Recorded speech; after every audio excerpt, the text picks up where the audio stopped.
Hello guys, कैसे हैं आप सब।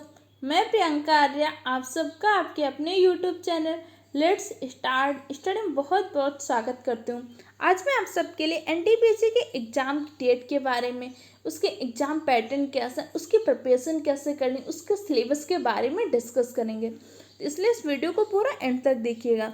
जैसे आप सबको पता है कि एनटीपीसी ग्रुप डी की टेंटेटिव एग्जाम डेट घोषित कर दी जा चुकी है। आप सबके पास लगभग 90 डे का टाइम है। इस 90 डेज का बहुत अच्छे से यूटिलाइज करना है, अपने सिलेबस का रिवीजन करते रहना है और अपने तैयारी को एकदम लास्ट फाइनल टचअप देना है। तो सबसे पहले आपको पता होना चाहिए कि इसका एग्जाम पैटर्न कैसा है, इसका सिलेबस कैसा है। तो एनटीपीसी का जो एग्जाम होगा आपका CBT 1 होगा और CBT 2 होगा। तो पहले हम देखते हैं CBT 1 में क्या होगा। CBT 1 में आपके कितने क्वेश्चन आएंगे। तो इसमें आपके 4 के सेक्शन से क्वेश्चन आएंगे। पहला आपका मैथमेटिक्स है। मैथमेटिक्स से आपके 30 नंबर के क्वेश्चन आएंगे जो 30 मार्क्स के होंगे। जनरल इंटेलिजेंस एंड रीजनिंग से 30 नंबर के क्वेश्चन आएंगे और 30 मार्क्स आएंगे। और बाकी आपके जो 40 नंबर होंगे, 40 नंबर आपके जनरल अवेयरनेस से आएंगे। टोटल आपके 100 क्वेश्चन होंगे और इस 100 क्वेश्चन के लिए आपको 90 मिनट का टाइम मिलेगा। तो इसलिए आपको एग्जाम में क्वेश्चन आने से ज़्यादा इंपॉर्टेंट होना चाहिए कि एग्जाम में क्वेश्चन टाइम पे आ जाए, बहुत क्विकली कर पाएँ। इसके लिए आपको प्रैक्टिस बहुत इंपॉर्टेंट है। और इसे जो 90 डे का टाइम है, इसमें आप अच्छे से प्रैक्टिस करिए। हमारा चैनल आपको कैसे हेल्प करेगा अभी बताते हैं, इसलिए पूरा वीडियो को एंड तक देखते रहिए। तो पहले आप सिलेबस देख लीजिए कि एनटीपीसी का सिलेबस क्या है।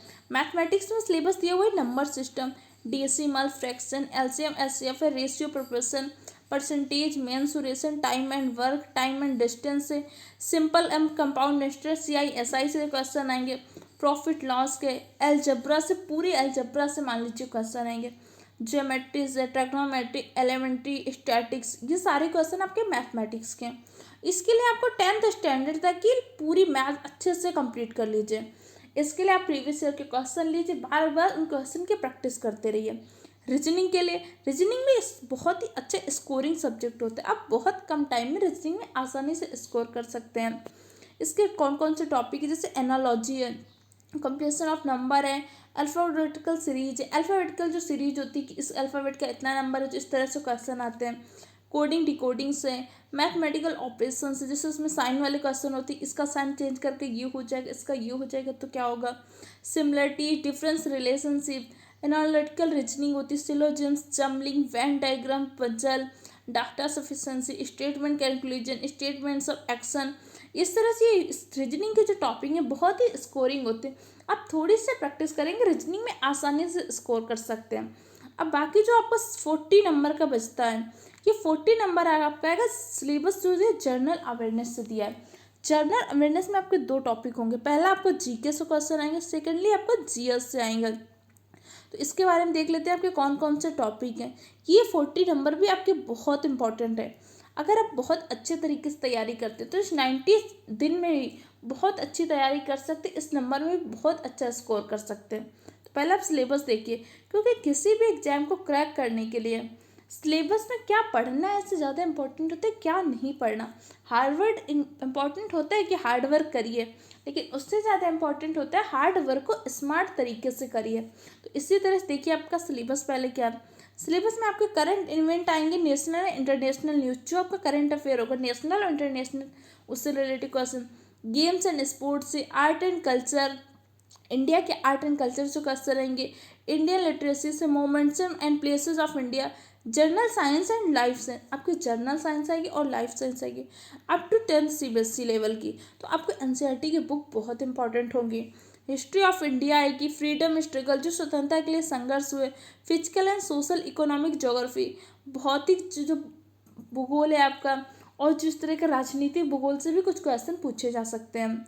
आपकी पॉलिटी, संविधान व राज्य व्यवस्था आएगी। जनरल साइंटिफिक एंड टेक्नोलॉजी, जो हमारी साइंस की जर्नल हैं और उसकी तकनीकी हैं, जो हम जैव तकनीकी के बारे में पढ़ेंगे, इन सब से क्वेश्चन पूछे जाएंगे। इसके लिए आपको जैसे न्यूक्लियर प्रोग्राम है इंडिया में, UN है, other important concerning India, world at large में, बेसिक्स ऑफ कंप्यूटर भी पूछा जाएगा, कंप्यूटर एप्लीकेशन, कॉमन जो ट्रांसपोर्ट सिस्टम है। इस तरह से ये सारे टॉपिक आपके किसमें पूछे जाएंगे, GK एंड GS के अंतर्गत। तो हम पढ़ते हैं कि हमारे चैनल में आपको किससे हेल्प मिलेगी, सबसे पहले हमारे चैनल पे आप सबके लिए एनटीपीसी के एमसीक्यू क्रैश कोर्स का बैच स्टार्ट किया जा रहा है।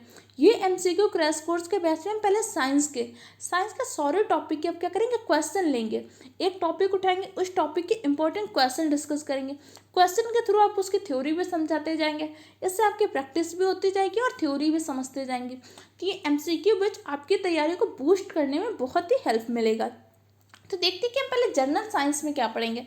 जनरल साइंस के कुछ समय पश्चात आपके हम जीके की सीरीज भी स्टार्ट हो जाएगी। तो पहले जनरल साइंस में आपको 4 टाइप में डिवाइड करके पढ़नी है। पहले तो सिलेबस आप समझिए कि हम अपनी तैयारी किस तरह से करेंगे, हमारा चैनल आपकी हेल्प किस तरह से करेगा, आपको कैसे पढ़ना है।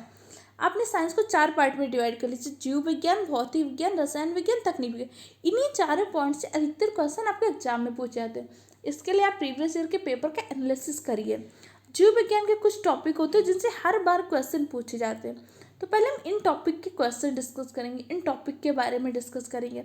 जैसे आपके बायोलॉजी में मानव शरीर के बारे में अधिकतर क्वेश्चन पूछे जाते हैं। जैसे इसके अलग अलग तंत्र होते हैं, पाचन तंत्र होता है, पोषण होता है, उत्सर्जन तंत्र, जनन तंत्र, तंत्रिका तंत्र। ये सारे क्वेश्चन आपके मानव शरीर से पूछे जाते हैं। मानव शरीर की इकाई क्या होती है, मनुष्य शरीर का निर्माण कैसे हुआ, साइटोलॉजी क्या होती है, कोशिका, ऊतक, अलग अलग जैसे आपके जॉइंट होते हैं, टेंडन होता है, लिगामेंट्स, इस तरह से क्वेश्चन आपके मानव शरीर से पूछे जाते हैं। फिर आहार व पोषण, इससे भी बहुत क्वेश्चन पूछ जाते हैं।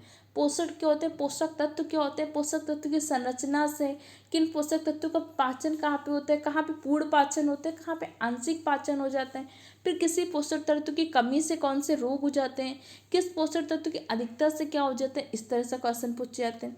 मानव रोग, अलग अलग प्रकार के रोग होते हैं, जैसे कुछ आपके संक्रामक रोग, असंक्रामक रोग, विषाणु से होने वाले रोग, जीवाणु से होने वाले रोग, किसी कमी से होने वाले रोग, इस तरह से क्वेश्चन आते हैं।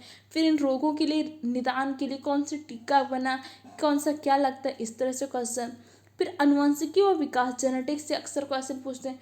डीएनए क्या है, डीएनए का द्वितीयक मॉडल किसने दिया, डीएनए का काम क्या होता है, अनुवंशिकी की इकाई, गुणसूत्र का क्या काम होता है, कुछ प्रमुख अनुवंशिक रोग, इनके संबंध में स्टडी किस प्रकार की गई, इस तरह से क्वेश्चन। फिर पारिस्थितिकी से संबंध में आप रख सकते हैं क्वेश्चन, जैसे ऊर्जा का नियम किसने दिया, 10% ऊर्जा का नियम, पारिस्थितिकी में ऊर्जा का स्थानांतरण कैसे होता है, पारिस्थितिकी में अध्ययन किस तरह से करते हैं। कई बार तो इतने लो लेवल में भी क्वेश्चन आते हैं और कई बार काफ़ी हाई लेवल के भी क्वेश्चन आते हैं। तो हम सारे टॉपिक को बहुत अच्छे से डिस्कस करेंगे। इसलिए मैं आपको एक सिलेबस का शॉर्ट व्यू समझा रही हूँ कि किन टॉपिक को आपको छोड़ के जाना ही नहीं है। बाकी अभी और भी टॉपिक होते हैं जिससे क्वेश्चन पूछे जाते हैं, लेकिन इन टॉपिक को तो आपको बहुत अच्छे से स्टडी करना ही है, क्योंकि इन टॉपिक से आपसे बहुत सारे क्वेश्चन तो इन्हीं टॉपिक से आसानी से फंस जाएंगे।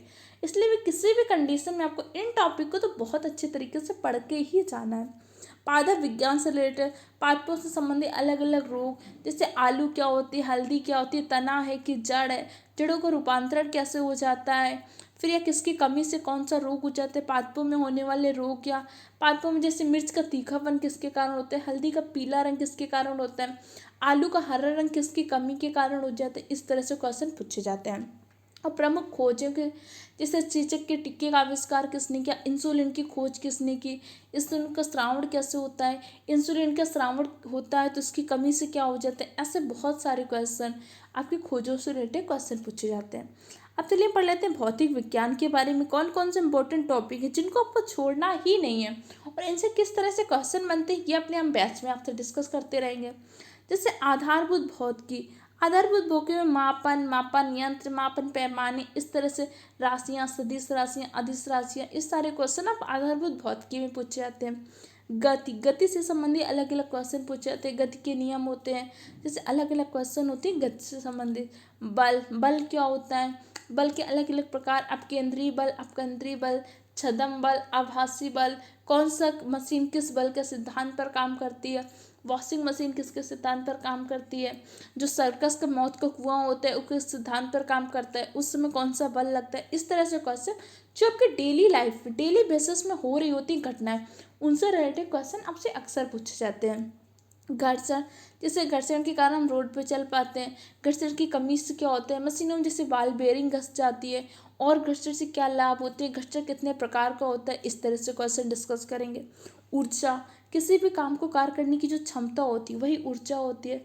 ऊर्जा के प्रकार क्या होते हैं, जैसे घड़ी में होती है तो कौन सी ऊर्जा होती है, पवन में कौन सी ऊर्जा होती है, फिर उन ऊर्जा का हम कैसे उपयोग कर सकते हैं, ऊर्जा के माध्यम से हम अलग अलग संसाधनों के रूप में कैसे प्रयोग कर सकते हैं, इससे संबंधित संस्थान कहाँ पे हैं, इस तरह से डिस्कस करेंगे। मापन यंत्र के बारे में, जैसे एनीमोमीटर से किसका हम पवन के वेग का मापन करते हैं, टेक्योमीटर के द्वारा क्या करते हैं, लंबवत और क्षैतिज दूरियों का मापन करते हैं, सिस्मोग्राफ से हम भूकंप का मापन करते हैं, एमीटर से विद्युत धारा का मापन करते हैं। ऐसे बहुत सारे टॉपिक है जिससे हम किसका मापन करते हैं, ये सब हम डिस्कस करेंगे इस टॉपिक में। चुंबकत्व, चुंबकत्व के कारण होने वाली घटनाएं, चुंबकीय बल रेखाएं क्या होती हैं, इनके गुण क्या होते हैं, चुंबकीय बल रेखा कैसे चलती है, समांतर चलती है कि लंबवत चलती है, इस तरह से क्वेश्चन आपके और इससे रिलेटेड न्यूमेरिकल भी पूछे जा सकते हैं, उन सबको हम डिस्कस करते रहेंगे। प्रकाश क्या होता है, प्रकाश की महत्वपूर्ण घटनाएं, जैसे आसमान में नीला क्यों दिखाई देता है, हीरा क्यों चमचमाता है, तारे क्यों में चमकते हुए दिखाई देते हैं, जल में पड़ी हुई वस्तु में क्यों टेढ़ी दिखाई देती है। इस तरह से क्वेश्चन आपसे प्रकाश टॉपिक से बनते हैं। यांत्रिकी से किसी भी चीज़ का कैसे प्रयोग करते हैं, कोई मशीन किसके सिद्धांत पर काम कर रही है, आर्किमिडीज का सिद्धांत कहाँ पे प्रयोग किया जाता है, पास्कल का नियम कहाँ पे लगता है, जहाज पानी में क्यों नहीं डूब जाता, सुई हमारी क्यों डूब जाती, ऐसे महत्वपूर्ण क्वेश्चन इस टॉपिक में डिस्कस करेंगे। तो आज हम सिर्फ आपको सिलेबस का शॉर्ट व्यू दे रहे हैं कि किस तरह से क्वेश्चन पूछे जाते हैं और हम किस तरह से डिस्कस करेंगे, इसलिए आपको साइंस के उस बैच को जरूर ज्वाइन करना है, आपको रेगुलर वे पे उस क्लास को देखना है। इसके लिए हमारे चैनल को सब्सक्राइब कर लीजिए और ये जो बैच चलेगा बिल्कुल फ्री ऑफ कॉस्ट चलेगा। बस आपको क्या करना है, एक कॉपी पेन लेके बैठ जाना है, अच्छे से नोट्स बनाते रहना है और रेगुलर वे पे रिवीजन करते रहना है। बस ये 90 का अच्छे से क्रैश कोर्स को ज्वाइन करिए, अच्छे से अपनी तैयारी करिए। देखिए आप एग्जाम में कितना अच्छे से प्रिपरेशन करते हैं तो बहुत अच्छे स्कोर करेंगे। अगला आपका क्या, रसायन विज्ञान में क्या पढ़ेंगे, जैसे अणु, परमाणु के बारे में, तत्वों के बारे में, यौगिक के बारे में, अलग अलग मिश्रण, समांगी मिश्रण होते हैं, विषमांगी मिश्रण होते हैं। जैसे अल्कोहल युक्त जल है तो इससे जल को निकालना है तो किस विधि का प्रयोग करेंगे, आसवन विधि क्या होती है, निस्तारण विधि क्या होती है, आपके सब्लिमेशन क्या होते हैं, ऊर्ध्वपातन क्या होते हैं, ऊर्ध्वपातज पदार्थ क्या होते हैं। ऐसे टॉपिक बहुत सारे इंपॉर्टेंट टॉपिक हैं जो डिस्कस करें। इनसे प्रीवियस ईयर में अक्सर क्वेश्चन पूछे गए हैं, आप चाहें तो प्रीवियस ईयर का एनालिसिस कर सकते हैं। रासायनिक और भौतिक परिवर्तन, अलग अलग के जैसे परिवर्तन और लोहे में जंग लगना, सेब को काटने के पश्चात सेब का काला हो जाना कैसा परिवर्तन है, दूध से दही का बन जाना कैसा परिवर्तन है, फिटकरी को बदल जाना कैसा परिवर्तन है। ऐसे अनेक इंपॉर्टेंट क्वेश्चन हैं जिसको हम इस टॉपिक पे डिस्कस करेंगे। रासायनिक यौगिक, प्रमुख यौगिकों के बारे में, जैसे पोटासियम क्या होता है, डावन सोडा क्या होता है, बोरेक्स क्या होता है, इसका काम क्या होता है, उनके प्रमुख सूत्र क्या होते हैं, जैसे पोटासियम का सूत्र क्या होता है, बोरेक्स क्या होता है, मिल्क ऑफ मैग्नीशिया क्या होता है, डावन सोडा क्या होता है। ऐसे कई बार इंपॉर्टेंट एकदम सरल क्वेश्चन भी पूछे गए हैं। ऐसे रिलेटेड हाई जो टफ क्वेश्चन मान सकते हैं, जिन्हें आप मॉडरेट लेवल पे कह सकते हैं, उस तरह क्वेश्चन भी डिस्कस करेंगे। सीमेंट क्या होता है, सीमेंट का संगठन क्या होता है, सीमेंट का सूत्र क्या होता है, सीमेंट में कठोरता किसके कारण आती है। ऐसे बहुत सारे महत्वपूर्ण क्वेश्चन डिस्कस करेंगे। अगला क्या होता है, तत्वों के उपयोग, अलग अलग तत्वों का उपयोग क्या होता है, सोडियम का उपयोग किस लिए करते हैं, फास्फोरस का उपयोग क्यों करते हैं, बोरेक्स का कहाँ पे उपयोग करते हैं, आर्गन का प्रयोग कैसे करते हैं। ऐसे महत्वपूर्ण उपयोग के बारे में इस टॉपिक में डिस्कस करेंगे। अगला पढ़ लेते हैं तकनीकी विज्ञान, जिसे अक्सर साइंस में बच्चे छोड़ देते हैं। तकनीकी विज्ञान भी एक बहुत ही महत्वपूर्ण है और इससे रिलेटेड क्वेश्चन भी अक्सर आपके दूसरे एग्जाम में भी पूछे जाते हैं, ऐसा नहीं कि सिर्फ एनटीपीसी में। आप किसी भी एग्जाम का पेपर देख लीजिए, बहुत ही हेल्पफुल होता है इस टॉपिक से क्वेश्चन। जैसे आंतरिक स्पेस से संबंधित बहुत सारे क्वेश्चन पूछे जाते हैं। अलग अलग जैसे उपग्रह होते हैं, उनका लॉन्च होता है तो कैसे हुआ, किसके माध्यम से हुआ, ये जैसे पलायन वेग क्या होता है, कक्षीय वेग क्या होता है, कोई भी उपग्रह कैसे होते हैं, इन सब के बारे में डिस्कस करेंगे। दूरसंचार तकनीकी क्या होती है, इन तकनीकी में किसका प्रयोग करते हैं, ये सारी चीज़ें संप्रेषण कर रहे हैं जैसे आज हम कर रहे हैं, तो हम कैसे दूरसंचार तकनीकी का प्रयोग से तो हम और आप बात कर पा रहे हैं। और फिर इसमें कंप्यूटर्स का योगदान क्या होता है, नवाचार क्या कर सकते हैं, इन सबको इसके बारे में डिस्कस कर। जैव तकनीकी क्या होती है, अलग अलग तकनीकी, जैसे खाद्य परीक्षण के लिए अलग अलग तकनीकी का प्रयोग किया जाता है, ये सब आपके जैव तकनीकी के अंतर्गत आएंगे। किसी भी पदार्थ के परीक्षण के लिए अलग अलग जो तकनीकी प्रयोग करते हैं कि इस खाद्य पदार्थ का परीक्षण करना है, इसको खराब होने से बचाना है, किण्वन की प्रक्रिया होती है, ये सब भी तो एक जैव तकनीकी के अंतर्गत आती है। इन सब के बारे में डिस्कस करें।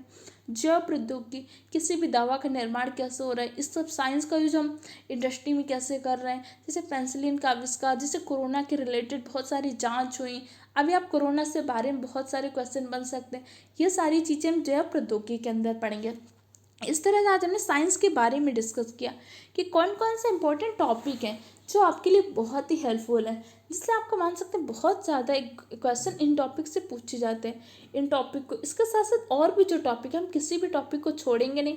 उस सारे टॉपिक को आपको एमसीक्यू के फॉर्म में हम सॉल्व करवाएंगे, उनसे रिलेटेड एक्स्ट्रा फैक्ट्स बनाएंगे जो आपके लिए बहुत ही हेल्पफुल रहेगा। तो इस बैच को आप ज्वाइन कर लीजिए। इसके लिए आप हमारे चैनल को सब्सक्राइब कर लीजिए और बेल आइकन को प्रेस कर लीजिए, जिससे आपके पास नोटिफिकेशन आता रहेगा। और रेगुलर वे पे क्लास देखिए, नोट्स बनाते रहिए। और अगर आपको पीडीएफ चाहिए तो पीडीएफ के लिए हमारे टेलीग्राम चैनल को ज्वाइन कर लीजिएगा। टेलीग्राम चैनल की लिंक आपको डिस्क्रिप्शन बॉक्स में दी गई है, या फिर आप टेलीग्राम में जाकर लेट्स स्टार्ट स्टडी को सर्च करके ज्वाइन कर लीजिए। ओके, और हमारे चैनल को सब्सक्राइब कर लीजिए और इस वीडियो को अपने दूसरे फ्रेंड के साथ भी शेयर करें। Okay friend, thank you for the watching my video. मेहनत करने के लिए तैयार हो जाइए, क्योंकि इस 90 दिन के द्वारा अपनी ज़िंदगी को बदल सकते हैं। आप अपने पेरेंट्स के सपनों को पूरा कर सकते हैं, जो इतने टाइम से आप वेट कर रहे थे कि मैं अपनी फैमिली की कंडीशन को सुधारूंगा, मैं जॉब करूंगा। जो बेरोजगार का धब्बा है, इसको हटाने के लिए बहुत बड़ा मौका है। बस 90 दिन के लिए सब कुछ भूल जाइए, बस अच्छे से तैयारी करिए। उसके लिए ऑल द बेस्ट, और हमारे चैनल को सब्सक्राइब करिए और रेगुलर वे पे जुड़े रहिए। Okay friend, thank you for the watching my video.